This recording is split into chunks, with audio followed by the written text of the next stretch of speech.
రాష్ట్ర ప్రభుత్వం ప్రతిష్టాత్మకంగా నిర్మించిన డాక్టర్ బిఆర్ అంబేద్కర్ కాంస్య విగ్రహం స్మృతివనం ప్రారంభోత్సవానికి ప్రజలు పెద్ద ఎత్తున తరలి రావాలని రాష్ట్ర SC commission chairman Marumudi Victor Prasad పిలుపునిచ్చారు. కడప నగరంలోని R&B గెస్ట్ హౌస్లో ఏర్పాటు చేసిన సమావేశంలో ఆయన మాట్లాడుతూ దేశంలో కనీ విని ఎరగని విధంగా చరిత్రాత్మకమైన స్వరాజ్ మైదానంలో 20 ఎకరాలలో 400 కోట్ల రూపాయలతో 125 అడుగుల ఎత్తు ఉన్న డాక్టర్ బిఆర్ అంబేద్కర్ విగ్రహాన్ని ఈ నెల 19న రాష్ట్ర ముఖ్యమంత్రి ఆవిష్కరిస్తామని చెప్పారు. ఇక విగ్రహంతో పాటు 3000 మంది కూర్చునే multi convention hall, open theatre, library, ధ్యానం కోసం ప్రత్యేక హాల్, గ్రీనరీ ఏర్పాటు చేసి అద్భుతమైన కళాఖండంగా ప్రభుత్వం తీర్చిదిద్దనుందని చెప్పారు. 24 బాధ్యత తీసుకుని 30వ తారీఖున నేను ఢిల్లీ వెళ్ళి నేషనల్ ఎస్సీ కమిషన్కి చెప్పాను.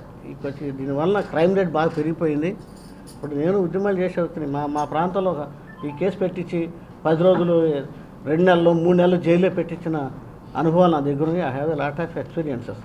చిన్న కేసుల్లో అరెస్ట్ చేయకపోవటం వలన వాడికి భయం ఉంటుందా, మళ్ళీ అదే వ్యక్తి వచ్చి అట్రాసిటీస్ చేస్తున్నాడు మా కమ్యూనిటీ మీద.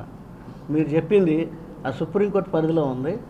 నేను కూడా దీని మీద త్వరలో మంచి కార్యక్రమం, అంటే ఆల్రెడీ చెప్పొచ్చాను. అరెస్ట్ జరిగితే మళ్ళీ కేసులు రిపీట్ అవ్వవు. ల్యాండ్ గ్రాబింగ్ బాగా జరుగుతున్నాయి. I know that land grabbing జరుగుతున్నాయి. ఎస్సీ ల్యాండ్స్ దోచుకోబడుతున్నాయి. ఎస్సీ ఎస్టీ కేసులు జరుగుతున్నాయి. కేవలం అరెస్ట్, మీరు అన్న ప్రశ్న చూడు, అరెస్ట్ లేకపోవటం వల్ల ఈ కేసులు రిపీట్ అవుతున్నాయి. దాని మీద నా పరిధిలో లేదు, రాష్ట్ర గవర్నమెంట్ పరిధిలో లేదు. అది పార్లమెంట్లో కూర్చుని సుప్రీంకోర్టులో లా కమిషన్ ఎంటర్ అయ్యి ఈ case actually according to minority being an advocate party మనిషి మాకు అప్లై అవ్వరు. ఇది స్పెషల్ కోర్టు, స్పెషల్ యాక్ట్. ఇది ఈ యాక్ట్ తీసుకురావడంలో ప్రత్యేక లక్ష్యం ఏంటంటే ఎస్సీలకి రక్షణ కల్పించాలి. ఎస్సీల మీద దాడులు చేస్తే వాళ్ళ మీద చర్యలు తీసుకోవాలి.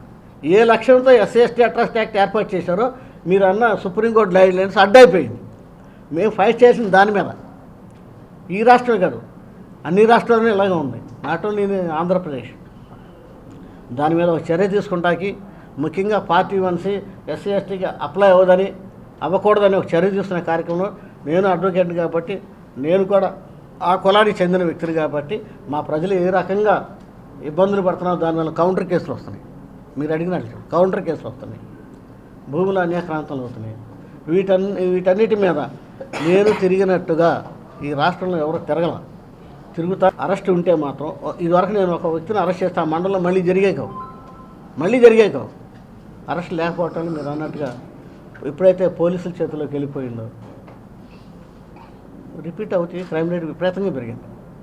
I'm openly telling. ఓకేనా? జై భీమ్.